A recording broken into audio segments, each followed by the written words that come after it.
صلاحیت کو آسانی سے بڑھا سکتا ہے۔ ایک سابقہ اسرائیلی ٹینک کمانڈر اوری گیواٹی کا کہنا ہے کہ عام طور پر ہم مقبوضہ علاقوں میں جو ٹیکنیکل ترقی دیکھتے ہیں وہ صرف اس لیے ہی ہوتی ہے کہ زیادہ سے زیادہ مسلمان فلسطینیوں کا ڈیٹا جمع کیا جا سکے۔ ایک طرف تو پروجیکٹ نمبس ممکنہ طور پر اسرائیلی آرمی کو ہر طرح کے جدید سرویلنس سسٹم سے لیس کرنے کی ایک کوشش ہے، تو دوسری طرف گوگل کے سافٹ ویئر انجینئرز کو بھی اس پروجیکٹ کی تفصیلات سے مکمل طور پر آگاہ نہیں کیا گیا، جس کی وجہ سے گوگل کے انجینئرز کے درمیان غزہ کی جنگ میں گوگل کے اسرائیل کی مدد کرنے کے امکانات پر غم و غصے کا احساس بڑھنے لگا، اور گوگل کے بہت سے پروفیشنلز نے پروجیکٹ نمبس کے خلاف احتجاج کرتے ہوئے ریزائن کر دیا، اور وہ 23 سالہ وائٹ ہیڈ فیلڈ بھی گوگل کے ان 200 ملازمین میں شامل تھا جو کہ اس پروجیکٹ کے خلاف احتجاج کر رہے تھے۔ اب تک 120 یونیورسٹیز میں موجود 1100 سے زائد طلبہ نے ایک عہد پر دستخط کیا کہ وہ گوگل یا امیزون میں اس وقت تک ملازمت نہیں کریں گے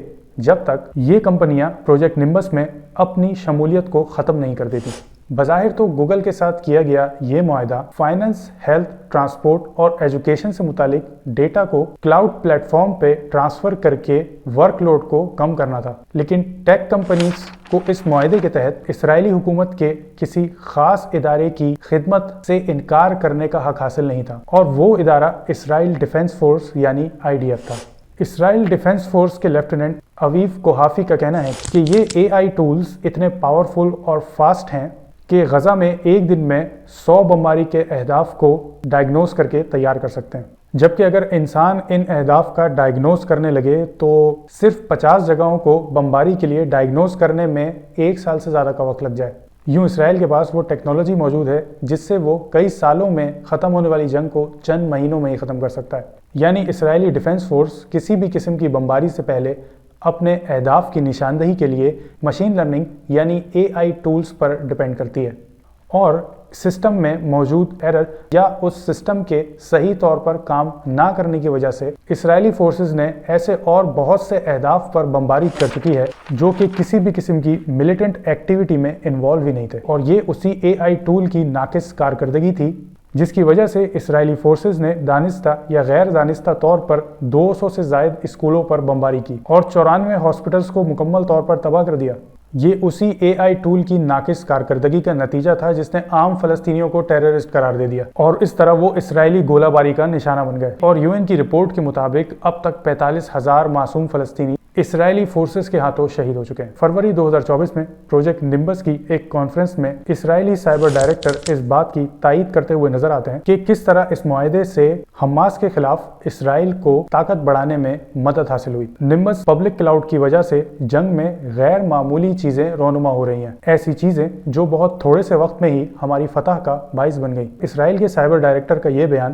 گوگل کے بیان سے متصادم نظر آتا ہے۔ وہ ٹرمز اینڈ کنڈیشنز جس میں یہ کہا گیا تھا کہ گوگل کلاؤڈ سروسز کو کسی بھی قسم کی ہیومن رائٹس وائلیشن کے لیے، انسانی حقوق کی پامالی کے لیے یوز نہیں کیا جا سکتا۔ غرض کے بڑی ٹیک کمپنیز اور دوسرے سوشل میڈیا پلیٹ فارمز بھی اسرائیل کو معصوم فلسطینیوں کی نسل کشی کرنے میں مدد فراہم کرتے نظر آتے ہیں۔ بین الاقوامی عدالت انصاف کے حالیہ فیصلے اور غزہ میں اسرائیل کی فوجی کارروائی اور انسانی حقوق کی خلاف ورزیوں سے متعلق جاری سماعتوں کے ساتھ گوگل کو اپنے انسانی حقوق کی خلاف ورزی کے عمل کو تسلیم کرنے کی ضرورت ہے، اور اس جاری نسل کشی میں ملوث ہونے کے بجائے انسانی حقوق پر موجود منفی اثرات کو کم کرنے کی کوشش کرنی چاہیے۔